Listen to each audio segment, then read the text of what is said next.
তোলাবাজির অভিযোগে পুলিশের জালে মলয় ঘটক ঘনিষ্ঠ আসানসোলের আইএনটিটিউসি নেতা তৃণমূলের শ্রমিক সংগঠনের নেতা রাজু আলুবালিয়া গ্রেপ্তার।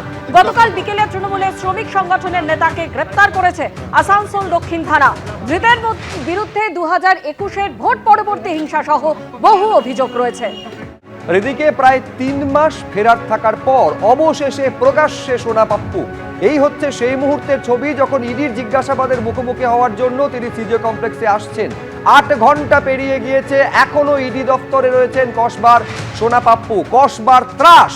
সোনা পাপ্পু 3 মাস পর উদয় হয়েছে তার, এবং এই মুহূর্তে ইডির জিজ্ঞাসাবাদের মুখোমুখি। 8 ঘন্টা পেরিয়ে গিয়েছে। সরাসরি প্রকাশ সিনহা আমাদের প্রতিনিধি রয়েছেন। ভেতরে কি চলছে প্রকাশ? কোন কোন প্রশ্নের মুখোমুখি হতে হচ্ছে? দেখো, দফায় দফায় জিজ্ঞাসাবাদ চলছে। 8 ঘন্টা হয়ে গেছে। 3 দফার জিজ্ঞাসাবাদ ইতিমধ্যেই কিন্তু শেষ হয়েছে। কিন্তু যেটা ইডি সূত্রের খবর বা ইডির আধিকারিকরা দাবি করছেন যে সোনা পাপ্পু সে কিন্তু তথ্য গোপন করছে, তদন্তকারী অফিসারদের বিভ্রান্ত করার চেষ্টা করছে। মূলত ওর কাছ থেকে যখন জানার চেষ্টা করছেন ইডি আধিকারিকরা যে জয়েশ কামদার, তোমার মনে থাকবে তার বাড়িতে অর্থাৎ সোনা পাপ্পুর বাড়িতে যেদিন তল্লাশি অভিযান চালানো হয় সেদিন জয়েশ কামদারের বাড়িতেও তল্লাশি অভিযান চালানো হয়েছিল, এবং জয়েশ কামদারের যে ব্যাংক অ্যাকাউন্ট সেখানে কিন্তু সোনা পাপ্পুর সঙ্গে লেনদেনের কথা সামনে এসছে। সেই বিষয় নিয়ে তাকে যখন জিজ্ঞাসাবাদ করা হচ্ছে, ইডি সূত্রের খবর বিভিন্ন ধরনের কিন্তু বিভ্রান্তিকর উত্তর সে দিচ্ছে। এবং তোমাকে বলে দিই, একাধিক প্রভাবশালী যোগ রয়েছে। ইডি আধিকারিকরা তারা যেটা মনে করছেন বা তাদের কাছে যে এভিডেন্স রয়েছে সেখানে দেখা যাচ্ছে যে সোনা পাপ্পু তার মাথায় কিন্তু একাধিক প্রভাবশালীদের হাত ছিল, অর্থাৎ প্রোটেকশন পেয়েছিল। তাই জন্য কিন্তু তোলাবাজি থেকে শুরু করে চমকানো ধমকানো এবং যে অভিযোগ ইডির তরফে আনা হচ্ছে যে কোনো প্রমোটার বালিগঞ্জ কসবা বা আশেপাশের এলাকায় যে কোনো প্রমোটার কাজ করার জন্য তাদের কিন্তু কাউন্সিলরদের টাকা দিতে হতো, তোলাবাজির টাকা দিতে হতো, এবং সেই টাকা নিতে যেত এই সোনা পাপ্পু। অর্থাৎ সোনা পাপ্পুকে সামনে রেখে তোলাবাজির যে সিন্ডিকেট সেই সিন্ডিকেট চলতো।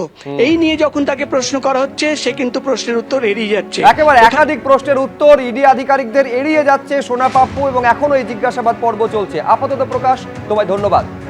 পরের খবরে আসবো। যুব ভারতীতে মেসি কাণ্ডে এবার প্রাক্তন ক্রীড়ামন্ত্রীর বিরুদ্ধে আইনি পথে হাঁটতে চলেছেন শতদ্রু দত্ত। অরূপ বিশ্বাস এবং জুই বিশ্বাসের থানায় এফআইআর দায়ের করতে, তাদের বিরুদ্ধে থানায় এফআইআর দায়ের করতে চলেছেন তিনি। মেসির অনুষ্ঠানের মূল উদ্যোক্তা এই শতদ্রু দত্ত। মেসি কাণ্ডে তদন্তের দায়িত্বে থাকা এসআইটির বিরুদ্ধে পক্ষপাতিত্বের অভিযোগ। অভিযুক্তদের তালিকায় তৎকালীন পুলিশ আধিকারিক এবং পুলিশের গাফিলতির অভিযোগে তৎকালীন ডিজির বিরুদ্ধেও আইনি পদক্ষেপ নিতে চলেছেন তিনি।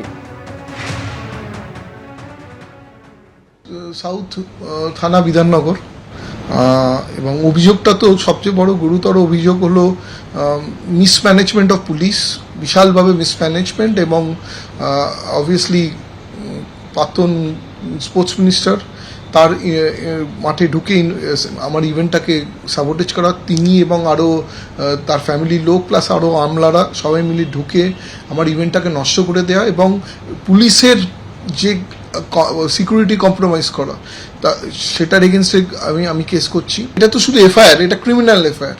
আর সিভিল স্যুট আমি করছি, একটা হলো 50 কোটি টাকার কম্পেনসেশন ড্যামেজ কেস, আর একটা 50 কোটি টাকা আমি ডিফেমেশন কেস করছি। আমার থেকে যে টিকিটগুলো কমপ্লিমেন্টারি নেওয়া হয়েছিল, যে গাইড জড়ি করে উনি বললেন এটা নাকি কোটা ফোটা, সেই টিকিটগুলো কিরমভাবে ইউজ হলো আমার মনে হয় সেইগুলোকে কেউ বিক্রি করেছে এবং কোনোভাবে ব্ল্যাক করেছে।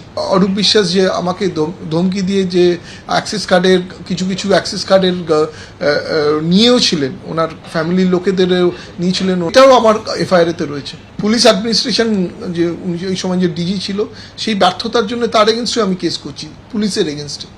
এবিপি আনন্দ, এগিয়ে থাকে, এগিয়ে রাখে।